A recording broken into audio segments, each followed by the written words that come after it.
नमस्कार, मैं मनमोहन मिश्र। दोस्तों, जिस तरह इस समय भारत में सब कुछ ठीक नहीं चल रहा है, एक आदमी के शनख और दादागिरी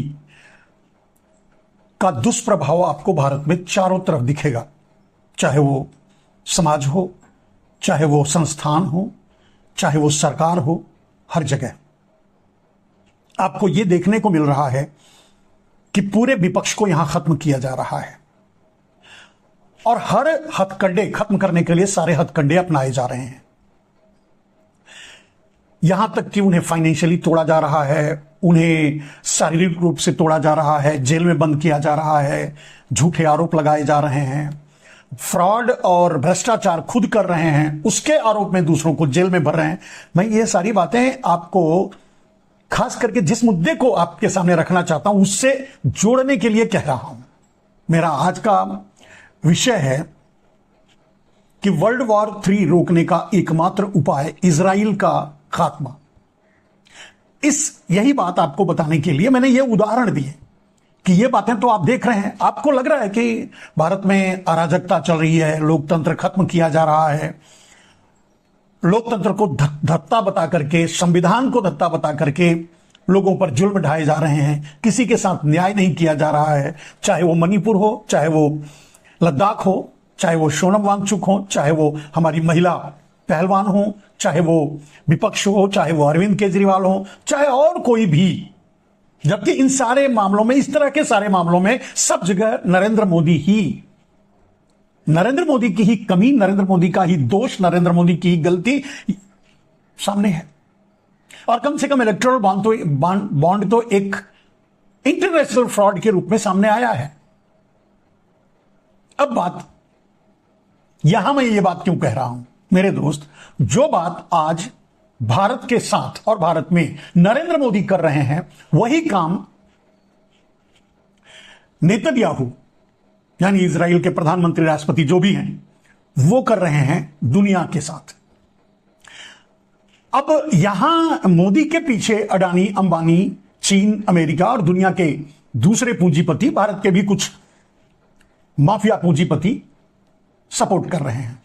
ठीक वैसे ही अंतरराष्ट्रीय स्तर पर नेतन्याहू यानी इजराइल को अमेरिका या फिर दूसरे नाटो के देश जो हथियारों का व्यापार करते हैं, उसी की रोजी रोटी खाते हैं, या फिर जो अपना वर्चस्व कायम करना चाहते हैं, या फिर जो फाइनेंशियली पूरी दुनिया पर एक आधिपत्य चाहते हैं, ऐसे लोग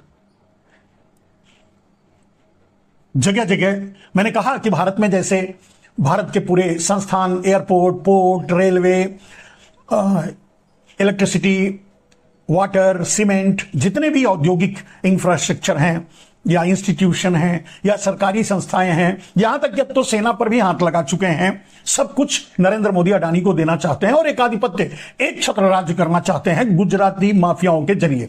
एग्जैक्टली दुनिया में भी यही हो रहा है। नेतन्याहू जैसे लोग जो अमेरिका के पिट्ठू हैं, या यूं कह सकते हैं कि अमेरिका के पैदा किए हुए हैं, इजराइल का जन्मदाता अमेरिका ही है, या अमेरिका जैसे लोग हैं। अब सबसे पहले इसको आप समझना पड़ेगा कि क्या सचमुच इजराइल एक देश है? वो भी जबरदस्ती मान्यता लिया हुआ देश है। यहूदी जर्मन से घुसपैठ करके, शरण मांग करके, शरणार्थी बन करके फिलिस्तीन आए, बस गए, रह गए। ये अच्छाई थी फिलिस्तीनियों का, उनकी उस समय की अच्छाई उन पर अब भारी पड़ रही है। शांति से ना खुद रहने रहे और ना उनको रहने दे रहे हैं। अब चाहते हैं कि पूरे फिलिस्तीन में सिर्फ इजराइल हो, यानी पूरा फिलिस्तीन इजराइल बन जाए, ये चाहते हैं। और ऐसा क्यों चाहते हैं मेरे दोस्त?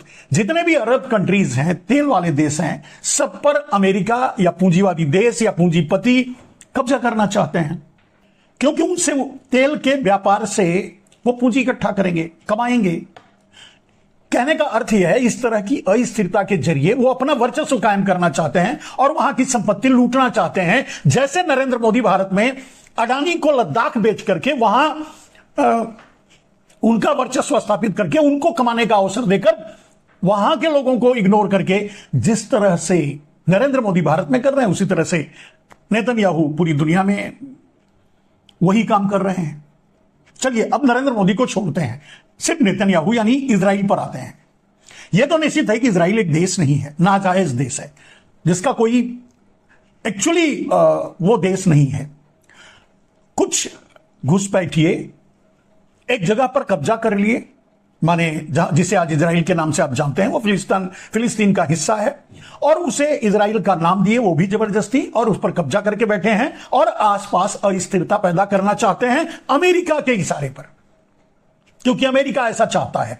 इजराइल के को पाल पोस करके, बड़ा करके, इजराइल से शरारत करवा करके, पीछे से इजराइल के कंधे पर बंदूक रख करके जितने भी देश हैं, ईरान है, इजिप्ट है, जो भी आसपास के देश हैं, सब पर कब्जा करना चाहता है अमेरिका, क्योंकि वहां के तेल भंडारण या दूसरे खनिज या इन सब चीजों को हासिल करने के लिए।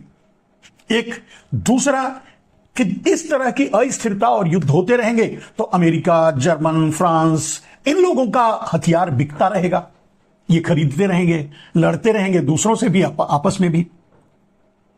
अगर आप समझेंगे, चाहे फिलिस्तीन में हमास हो या गाजा हो या ईरान हो या इराक रहा हो या अफगानिस्तान ले लीजिए, ये सारे लोग अमेरिका के ही हथियार से अमेरिका से लड़ते हैं। अब अमेरिका उनको हथियार क्यों देता है? इसका सीधा मतलब है कि अमेरिका हथियार भी देता है, पैसे भी देता है, उन्हें खड़ा भी करता है, तैयार भी करता है, लड़वाता भी है, लड़ने के लिए मजबूर करता है या उकसाता है, और लड़ता और लड़वाता है। उसका फायदा क्या उठाता है? वहां कब्जा कर लेता है, वहां के खनिज संपदा पर कब्जा करना चाहता है, एकाधिपत्य राज चाहता है, पूरी दुनिया पर दादागिरी करना चाहता है। अब फाइनल बात जो इस समय चल रहा है, मेरे दोस्त, मैं बहुत पहले, करीब 1 महीने पहले एक वीडियो बनाया था जिसमें मैंने ये बड़े क्लियर तरीके से कह दिया था कि इजराइल की मानसिकता इस तरह की है कि वो किसी को शांत से नहीं रहने देगा। विस्तारवाद इजराइल के मन में कूट कूट के भरा है, चाहे वहां जो भी रहे, मतलब नहीं है। और विस्तारवाद की धारा को आगे बढ़ाने के लिए अमेरिका इजराइल को हथियार की तरह इस्तेमाल कर रहा है। यानी इजराइल अगर गाजा पे कब्जा कर लेता है, फिलिस्तीन पे कब्जा कर लेता है, तो इनडायरेक्टली वो अमेरिका का कब्जा होगा। एक्चुअली अंतरराष्ट्रीय स्तर पर यह खेल चल रहा है। अब सवाल यह है कि कोई मर रहा है, जैसे मान लीजिए इजराइल कहता है कि हम फिलिस्तीन को बर्बाद कर देंगे, हम बगल के दूसरे देशों को बर्बाद कर देंगे, हम ईरान को भी मार डालेंगे, इसको मार डालेंगे, उसको, ठीक है मार डालो। लेकिन जब कोई मरने लगेगा, मरेगा, तो वो क्या करेगा? वो तो मर रहा है, फिर आपको भी मार के जाएगा। नहीं मार के जाएगा तो कोशिश करके जाएगा। कहने का मतलब शांति तो नहीं होगी। कम से कम इजराइल के वजूद में रहते हुए, या नेतन्याहू या इजराइल के वजूद में रहते हुए, या अमेरिका की इस दादागिरी के कारण शांति तो कभी नहीं होगी, कहीं नहीं होगी पूरी दुनिया में। अभी फ्रंट फुट पे खेलने वाला इजराइल है। पूरी दुनिया को आज न्यूक्लियर वॉर की तरफ ले जा रहा है इजराइल, क्योंकि अगर वो जिस किसी को भी मार रहा है वो पलट के कुछ तो करेगा। चलिए 10 बम गिराएगा अगर इजराइल, तो एक बम कोई तो गिराएगा। अब उस एक बम के बहाने अगर इजराइल ईरान को, चाहे फिलिस्तीन को, चाहे दूसरे और देशों को एकदम से खत्म करने का बीड़ा उठाएगा, या करने के लिए आगे बढ़ेगा, या करने की कोशिश करेगा, तब कुछ बड़ा तो होगा। लेकिन बड़ा क्या होगा मेरे दोस्त? अगला सामने जो दिखाई दे रहा है वो है वर्ल्ड वॉर 3। और अगर वर्ल्ड वॉर 3 हुआ तो क्या आप समझते हैं कि ये दुनिया रहेगी, पृथ्वी रहेगी? आप सोच के देखिए। मोरओवर बहुत से देशों के पास, मुस्लिम्स कंट्रीज के पास, और दूसरे अमेरिकन कंट्रीज या जो भी पश्चिमी देश हैं उनके पास, यहां तक कि भारत पाकिस्तान के पास भी आणविक हथियार हैं। मान लीजिए मजबूरन, चलिए ईरान शुरू किया या इजराइल शुरू किया या कोई और देश शुरू किया, अगर न्यूक्लियर वार हो गया, वर्ल्ड वार के साथ न्यूक्लियर वार हो गया, तो मैं समझता हूं कि पूरी दुनिया से इंसान का वजूद खत्म हो जाएगा, पृथ्वी खत्म हो जाएगी। कम से कम इंसान और कोई भी नहीं बचेगा, ना इंसान, न जानवर, न जीव, कोई नहीं बचेगा। इतने बम इन लोगों के पास हैं, और जिस पर जितना गिरेगा वो उतनी तेजी से पलटवार भी करेगा। जब न्यूक्लियर वार हो जाएगा, जब आणविक हथियारों से युद्ध शुरू हो जाएगा, जब वर्ल्ड वार शुरू ही हो जाएगा, तो इस दुनिया को बचाने की ताकत तो शायद अल्लाह, भगवान या यहूदियों का कोई और अलग से होगा वो, या फिर कोई नहीं बचा पाएगा, यानी पूरी पृथ्वी का ही विनाश समझो। तो क्या यह विनाश देखने के लिए तैयार है? चलते चलते बैठे हैं और कहीं से आवाज आई और सब जल के खाक हो गया। क्या ये आप देखने के लिए जिंदा भी रहेंगे या देखने के लिए बैठे हैं? अब आपके मन में आ रहा होगा कि ठीक है, जब इतनी भयानक स्थिति आ गई है, जैसे आज भारत में इतनी भयानक स्थिति है कि अगर मोदी रहे तो ना लोकतंत्र रहेगा, ना संविधान रहेगा, ना आगे चुनाव होंगे, ना लोगों की बात सुनी जाएगी, राजतंत्र कायम कर लेंगे। इसलिए मोदी की राजनीति खत्म होना जरूरी है। उसी तरह से पूरे अंतर्राष्ट्रीय स्तर पर जब देखेंगे तो बिना इजराइल के वजूद को खत्म किए वर्ल्ड वार को रोकना और न्यूक्लियर वार को रोकना नामुमकिन है, क्योंकि दादागिरी से अमेरिका खोदता रहेगा, इनको लड़वाता रहेगा। इजराइल अपने आप को बहुत बड़ा दादा समझने लगा है, अमेरिका से भी ऊपर आगे जाने की कोशिश कर रहा है, पूरी दुनिया पर राज करने का मंसूबे बना रहा है, भारत पर इनडायरेक्टली बहुत से गलत काम भी कर रहा है, जैसे वायरस अटैक हुआ या सॉफ्टवेयर अटैक हुआ। पेगासस आपको पता है इसी इजराइल का है। तो कहने का अर्थ यह है मेरे दोस्त कि इजराइल जिस तरह से भारत में मोदी रहे तो लोकतंत्र खत्म हो जाएगा, भारत का शायद वजूद मिट जाए अगर मोदी फिर से प्रधानमंत्री रहे, क्योंकि भारत में भी कोई बर्दाश्त तो करेगा नहीं, सामने लड़ने के लिए आएगा। जब लड़ने के लिए आएगा तो क्या होगा आप अंदाजा लगा लीजिए। यही बात राहुल गांधी बार बार कहते हैं, चिताते हैं। मोदी इसी नीति पर जा रहे हैं कि देश में शांति ना रहे, नेतन्याहू इसी नीति पर जा रहे हैं कि शांति रहे ना रहे, उनकी दादागिरी रहे। अब सवाल उठता है कि इसका समाधान क्या है? इतनी बड़ी समस्या का समाधान क्या है? मेरे दोस्त, अगर आप पूरे इतिहास को और भूगोल को समझने की कोशिश करेंगे और इन हथियार बेचने वाले देशों के इरादों को समझेंगे या इन दादा बनने वाले देशों को समझने की कोशिश करेंगे और समझेंगे, अपने वर्चस्व या विस्तारवाद से पीड़ित ये लोग या ये देश के जब मेंटालिटी को समझेंगे, उनकी सोच को समझेंगे, तो आपको एक ही रिजल्ट सामने आएगा कि अभी के लिए तो इजराइल का वजूद खत्म होगा, तभी ये वॉर रुकेगा। क्योंकि जिसको भी इजराइल मारने की कोशिश करेगा, पलटकर कुछ न कुछ तो मारेगा। अगर कहीं थोड़ा ज्यादा मार दिया और इजराइल को ज्यादा पीड़ा हो गई तो वो न्यूक्लियर वार पे उतर जाएगा। जब न्यूक्लियर वार होगा तो सामने से भी कोई गुल्ली डंडा तो फेंकेगा नहीं या बम तो फेंकेगा नहीं, वो भी वही करेगा। फाइनली जो स्टेज आएगा वो ये आएगा कि हम आप दुनिया पूरी पृथ्वी खत्म। और ऐसे आदमी को, नेतन्याहू जैसे आदमी को या इजराइल जैसे देश को क्या वजूद में रहने का अधिकार है जो पूरी दुनिया के लिए खतरा बन जाए? आप सोच के देखिए। अब रही बात यह कि फिलिस्तीन में हमास का अटैक या फिलिस्तीन का विरोध किस हद तक जायज है, किस हद तक नाजायज है।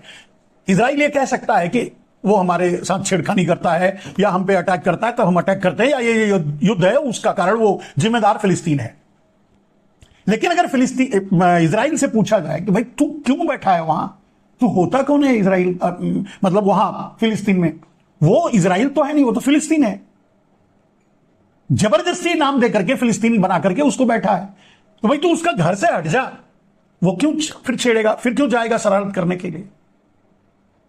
यह तो निश्चित है कि पूरे देश में, दुनिया में, पश्चिम अमेरिका और दूसरे जो पश्चिमी लड़ाके या लड़ने वाले या इजराइल या ये ऐसे देश जा करके खुराफात करके लड़ना चाहते हैं, लड़ते हैं। लड़ने का मकसद यह नहीं होता, कहते हैं कि चलिए, अब आपने देखा होगा इराक पर बहुत बड़ा आरोप लगाया गया कि उसके पास केमिकल वेपन है और उसको नष्ट करने के लिए अमेरिका ने हमला किया और सारे दुनिया, मतलब वो पश्चिमी देश मिलकर हमला किए। उसके यहां कुछ नहीं मिला।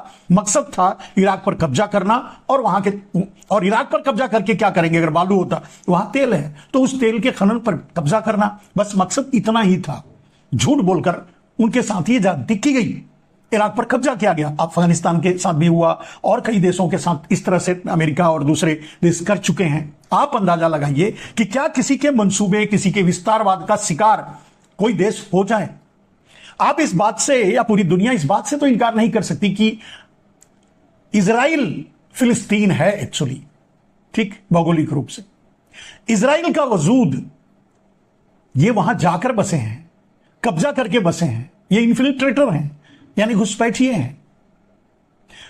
अगर फिलिस्तीन ये कहता है कि भाई अगर प्यार से, फिर ये ले भी लिए जमीन, ये इजराइल भी बना लिए, फिर भी लड़ना चाहते हैं, फिर भी शांति से नहीं रहने देना चाहते, क्यों भाई? और अगर इजराइल ये चाहता है कि उसका ही राज चले सब जगह, और एक बात और समझ लीजिए, इजराइल खुराफात सिर्फ अपने पड़ोसी देशों में नहीं कर रहा है, इजराइल खुराफात 7 समंदर पार भारत में भी कर रहा है, पाकिस्तान में भी कर रहा है, चीन में भी कर रहा है, नेपाल में भी कर रहा है, श्रीलंका, दूसरे देशों में भी कर रहा है। पार जाकर के बियॉन्ड द लिमिट इजराइल खुराफात कर रहा है, सीधे वार नहीं कर रहा है, तो छिपा वार कर रहा है, टेक्निकल वॉर कर रहा है। कहने का मतलब यह है कि इजराइल इस समय पूरी दुनिया के लिए खतरा बन चुका है। तो समाधान तो बस एक ही है कि इजराइल का वजूद रहेगा तब तक दुनिया शांत नहीं रहेगी। अगर दुनिया में शांति लानी है, जिंदा, सबको जिंदा रहना है, जो कि सबका हक है, तो इजराइल का खात्मा, इजराइल का वजूद खत्म होना जरूरी है। इजराइल की मान्यता रद्द होनी चाहिए, अंतरराष्ट्रीय स्तर पर इजराइल का बहिष्कार होना चाहिए। इजराइल को तोड़े बगैर, खत्म किए बगैर अगर पूरी पृथ्वी को बचाना है तो यही एकमात्र रास्ता है, इजराइल का खात्मा। क्योंकि इजराइल ना खुद रहेगा सीधे, शांति से न रहने देगा, न तो वहां से हटेगा, इसी तरह का करता रहेगा। सामने से अगर वार होगा, सामने से अगर, और सब मिलाकर एक बात यह समझ लीजिए कि अभी अगर वर्ल्ड वार हुआ तो उसके लिए आप किसको जिम्मेदार ठहराएंगे, इजराइल, फिलिस्तीन को या इजराइल को? चलिए भारतवासियों को समझने के लिए कुछ बात बता दूं। मेरे दोस्त बांग्लादेशी या दूसरे पाकिस्तानी या अफगानिस्तानी या दूसरे देशों से आकर आपके देश में बस जाएं और वो आप पर कब्जा कर लें, जमीन को अपना एक नया नाम दे दें, नया देश बना दें और आप पर ही जुल्म ढाएं, तो आपको कैसा लगेगा? चलिए इसको यहां छोड़ते हैं, इसके पीछे थोड़ा और आगे जाते हैं। मान लीजिए अंग्रेज यहां से छोड़ के नहीं गए होते और फिर वो कहते कि भाई हमें भी थोड़ा यहां जगह चाहिए और कुछ हिस्सा हमारे लिए भी अलॉट कीजिए, और मैं समझता हूं उस समय हो भी जाता। अंग्रेज छोड़ के नहीं जाते, कुछ हिस्सों पर कब्जा कर लेते, बाद में अपने विस्तारवाद की नीति से इसी तरह इजराइल से पूरे भारत पर कब्जा करने की कोशिश करते। तो आप क्या करते? मैं ये बातें इसलिए कह रहा हूं क्योंकि बहुत से लोगों को देखता हूं वो इजराइल का समर्थन करते हैं। भैया किसी को, कोई बड़ा है, कोई ताकतवर है, कोई लोगों को मारने की का साहस और ताकत रखता है, अगर रखता है, इसके लिए आप उसके साथ खड़े जाओ, ये तो न्याय नहीं है। आपका धर्म क्या है? आप क्या कहना चाहते हो? आपकी सोच में न्याय है या नहीं? अब चलिए सीधी राजनीति की बात कर लेते हैं, नरेंद्र मोदी की। अगर आज जो नरेंद्र मोदी के साथ खड़ा है, क्या उसे नहीं मालूम है कि नरेंद्र मोदी ने महंगाई से कमर तोड़ दी, किसानों से धोखा किया, किसानों को मार डाला, किसानों की जमीन छीनने की कोशिश की, 750 किसान मारे गए, नोट की लाइन में खड़े होकर आम आदमी मारा गया, लोगों की नौकरियां छीन ली, देश को बर्बाद कर दिया, सब कुछ खरीद करके अडानी को दे। ये सारे जुल्म जानने के बाद भी अगर कोई इसलिए कि नरेंद्र मोदी आज ताकतवर हैं, सारी सत्ता उनके साथ में है, अगर वो इंसान नरेंद्र मोदी के साथ खड़ा होता है तो he is not a human, वो फिर इंसान नहीं है। सीधी भाषा में कहें तो वो कुत्ता है। जहां से एक रोटी मिली वो वहां उनके आगे पीछे जाकर घूमने लगा। उसे पता ही नहीं है कि न्याय क्या है, जस्टिस क्या है, क्या सच है, क्या गलत है, क्या झूठ है। जो भी मोदी के साथ रहने वाले लोग ऐसा ही कुछ कर रहे हैं। कोई जस्टिफिकेशन, किसी भी आदमी से पूछो भाई, ये ईडी, सीबीआई, ये सब सिर्फ विपक्ष को ही क्यों पकड़ रही है? नरेंद्र मोदी अपने इंटरव्यू में एक घटिया बचकानी बात करते हैं, जवाब वो नहीं देते जो पूछा जाता है। उनसे पूछा जाता है कि ईडी और सीबीआई का, तो घुमा घुमा करके इधर उधर चले जाते हैं। कहने का अर्थ ये है, और सबसे बड़ी बात, सबसे बड़ा प्रमाण कि नरेंद्र मोदी अगर अच्छे हैं, कोई भी जो नरेंद्र मोदी के साथ खड़ा है वो ये तय कर ले कि अगर सचमुच नरेंद्र मोदी अच्छे हैं तो नरेंद्र मोदी अपनी अच्छाइयों पर वोट मांगते। चलिए सबको छोड़ दीजिए, नरेंद्र मोदी धारा 370 पे ही वोट मांगते, नरेंद्र मोदी 3 तलाक पे ही वोट मांगते, नरेंद्र मोदी, खैर ये उनका फेवरेट विषय है, मांगेंगे ही, मैं नहीं कह रहा हूं, मैं कह रहा हूं जो काम किया है उस पर मांगते, उतने पर ही काउंटर होता। लेकिन नरेंद्र मोदी ना जो किया है उस पर वोट मांगते हैं, ना जो, और बाकी तो कर ही नहीं सके हैं कुछ। नरेंद्र मोदी किस पर वोट मांगते हैं? नरेंद्र मोदी एक बार भी ये नहीं कहते कि मैंने अच्छा किया, देखो मैं अच्छा 40 साल बाद करूंगा, 47 के बाद। सपने बेच रहे हैं और आपसे कह रहे हैं कि आप आज मुझे वोट दीजिए 47 के लिए, 2047 के लिए। क्या लॉजिक है? अपने कर्म गिनाने के लिए उनके पास कुछ नहीं है तो आपको सपने थमा देते हैं लोग, दिखते रहो। अच्छा, वोट मांगने के लिए अगर उनके पास कुछ नहीं है तो हिंदू मुसलमान करेंगे, जातिवाद करेंगे, संप्रदायवाद करेंगे और भी बहुत सी नौटंकी आप तो देख रहे हैं। अब तो इस स्तर पर उतर गए हैं कि मीट मछली और इन सब तक के भी चर्चे करने लगे हैं। मतलब मैं समझता हूं कि रोड का टपोरी छुटभैया भी जो नेता बात नहीं करेगा उससे भी घटिया बात नरेंद्र मोदी बोलते हैं मंचों से। हंसी आती है, कम से कम समझदार लोगों को तो हंसी आती होगी, बाकी मूर्ख लोग तो तालियां ही बजाते हैं। उनका क्या किया जा सकता है? लेकिन प्रश्न यह है कि जो उनके साथ खड़े हैं उनसे ही अगर अपने ही नरेंद्र मोदी से पूछ लें कि भाई हम क्यों ना अपने कामों पर वोट मांगे, नहीं मांग पाते, किए नहीं कुछ है, या फिर महंगाई पर मांगे, गरीबी पर मांगे, बेरोजगारी पर मांगे, किसानों की आत्महत्या पर मांगे, ब्लैक मनी जो लाकर सबको देने वाले थे उस पर मांगे, स्मार्ट सिटी पर मांगे, जो वादे किए थे उस पर मांगे, जो जुमले छोड़े थे उस पर मांगे। नहीं मांगेंगे। मांगेंगे किस पे? इसी तरह से बहकी बहकी उल जुलूल बातें करेंगे और अपना टारगेट रखेंगे, हमें हमारे काम पर वोट मत दीजिए, नेहरू के काम पर वोट दीजिए। नेहरू गलत करके गए हैं, कांग्रेस 70 साल में गलत किया है, उसके नाम पर वोट दीजिए। मुझे सिर्फ उनकी बुराइयों के नाम पर मुझे वोट दे दीजिए। नरेंद्र मोदी ये बताना चाहते हैं, यही कहते हैं, यही हर मंच से यही करते हैं। अपने बारे में कुछ नहीं कहते, नेहरू के बारे में बोलेंगे, कांग्रेस के बारे में बोलेंगे, विपक्ष के बारे में बोलेंगे, भ्रष्टाचार की बात कर, सारे भ्रष्टाचारी इनके में, उन पर बात ही नहीं करते, भ्रष्टाचार का तो अब नाम ही नहीं लेते। अंदाजा लगाइए कि अब ऐसी स्थिति में क्या किया जा सकता है। और जो उनके साथ खड़े हैं, क्या वो अपने आत्मा से हाथ पर रख, अपनी आत्मा पर हाथ रख करके जस्टिफाई कर सकते हैं कि वो सही जगह खड़े हैं, वो न्याय का साथ दे रहे हैं? नहीं कर पाएंगे ना, और नहीं भी कर सकते। तो अब वही चीज जो आप यहां भारत में देख रहे हैं वही दुनिया में हो रहा है। अब दुनिया में जो भारत के जो मूर्ख नरेंद्र मोदी के साथ खड़े हैं, वही मूर्ख दुनिया में इजराइल के साथ खड़े हैं, क्योंकि उनकी मूर्खता राष्ट्रीय है तो अंतरराष्ट्रीय भी तो वही होगी, सोच भी वही होगी। न्याय तो बोल नहीं सकते, न्याय तो कर नहीं सकते, न्याय के बारे में तो उनका कोई मंतव्य ही नहीं है, उनको समझ ही नहीं है न्याय क्या होता है, जस्टिस क्या होता है। आप समझ गए जो मैं कहना चाहता हूं मेरे दोस्त। और जब कोई पूरे देश पर खतरा बन जाए, नरेंद्र मोदी पूरे देश को अडानी के लिए को भेज दिया, इस पर बात नहीं करेंगे। नरेंद्र मोदी सारे इंस्टीट्यूशन को भेज दिया, उस पर बात नहीं करेंगे। नरेंद्र मोदी विकास के नाम पर जो किया उस पर बात नहीं करेंगे। नरेंद्र मोदी 370 की बात भी अब डरने लगे हैं करने से, क्योंकि लोगों को पता चल चुका है कि 370 हटाने के बाद अगर लद्दाख पे कब्जा अडानी का करवाया, कश्मीर पे कब्जा अडानी का करवाया, या जहां धारा 370 सब जगह तो ले जाकर के अडानी को ही टिका रहे हैं, बेच रहे हैं, बसा रहे हैं। क्या कहने का मतलब, नरेंद्र मोदी की राजनीति का नंगापन सामने आ गया है। क्या उपाय है? नरेंद्र मोदी की राजनीति पूरी तरह से खत्म होनी चाहिए।